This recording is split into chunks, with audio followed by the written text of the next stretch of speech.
6'8" forward from LSU, number 35, Jerry Reynolds. Today we look at the magic career of Jerry Reynolds. Reynolds was selected 22nd in the 1985 NBA draft by the Milwaukee Bucks. Reynolds played there for 3 seasons before being traded to the Seattle Supersonics. The Sonics left Reynolds unprotected in the expansion draft, and the Magic were enthusiastic to get their hands on a 6'8" athletic wing player. Like all Magic players that first season, Reynolds had to learn to deal with the changing rotations as coach Matt Guokas searched for a winning formula, but he started the season strong, averaging over 16 points and almost 6 rebounds a game as the starting small forward in November. Reynolds aggravated an old back injury in December, and when he returned to the team his play was inconsistent. Reynolds' minutes were cut as Otis Smith was moved into the starting lineup, and Michael Ansley also moved ahead of him in the rotation for a time. Reynolds' strong defense helped earn his starting spot back by late February, and through March and April, though he drifted in and out of the starting lineup, Reynolds got consistent minutes. He racked up a career-high 34 points versus the Pacers in April, and he went on to lead the team in steals and blocks for that first season. In the 1990-91 season, Reynolds began back in the starting lineup, but after 3 straight losses and subpar shooting, he lost his starting position to rookie Dennis Scott. Eventually, Reynolds settled into his bench role and got consistent minutes as a spark off the bench. On December 30th, Reynolds scored 27 points against Denver. In the fourth quarter, Scott Skiles fed Reynolds for a dunk, which tied the NBA record with Skiles' 29th assist in the game. Skiles continued to feed Reynolds late in the game to try to break the record, but Reynolds kept putting the ball on the floor and driving to the hoop. Reynolds had said that his shot wasn't falling and he wasn't aware that Skiles was trying to get the record. There's Reynolds again putting it on the floor. Now watch Skiles look at the Magic bench. Why didn't he shoot the ball?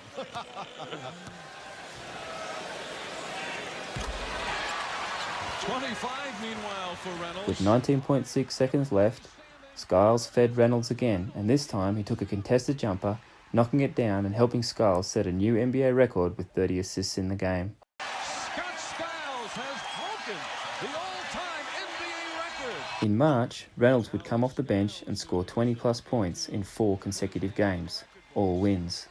This set a franchise record for consistent bench scoring that has stood the test of time. Only Terrence Ross has also achieved this string of 4 20-plus bench games in 30-plus years of Magic basketball. Reynolds' impressive season earned him a vote in the NBA's Sixth Man of the Year award. His strong play earned him a new multi-year contract for the 1991-92 season, and he started the season well before hitting a shooting slump that saw his minutes cut. After hitting a game-winning layup versus the Nets in a game in which he played only 16 minutes, Reynolds expressed frustration over what he saw was a double standard in that some players were benched for uneven play, but others, namely Scott Skiles, were not. Reynolds was fined for his comments, and his minutes didn't really increase until starting forward Dennis Scott went down with a knee injury. Reynolds made the most of his chance, averaging 16.5 points a game in December. Without Scott, the Magic were mired in a 17-game losing streak, and Guokas leaned on Reynolds to play heavy minutes. He played all 48 minutes in a loss to the Spurs, and 44 minutes in a 21-point, 10-rebound, 9-assist effort against Denver. After that game, Reynolds pulled up with a sore groin and he missed the next 2 games. When Reynolds came back, his starting position was gone and his minutes were cut again. And in a January 14th game against the Knicks, Reynolds only played 8 minutes. On a shot attempt, Patrick Ewing attempted to block Reynolds and landed on him and damaged his neck. But Reynolds was stuck in the never-ending battle for playing time, and he likely didn't want to go back to the injured list again after losing his starting spot the last time he did. So he played on and off through the issue for a month before doctors discovered a shattered disc, ending his season.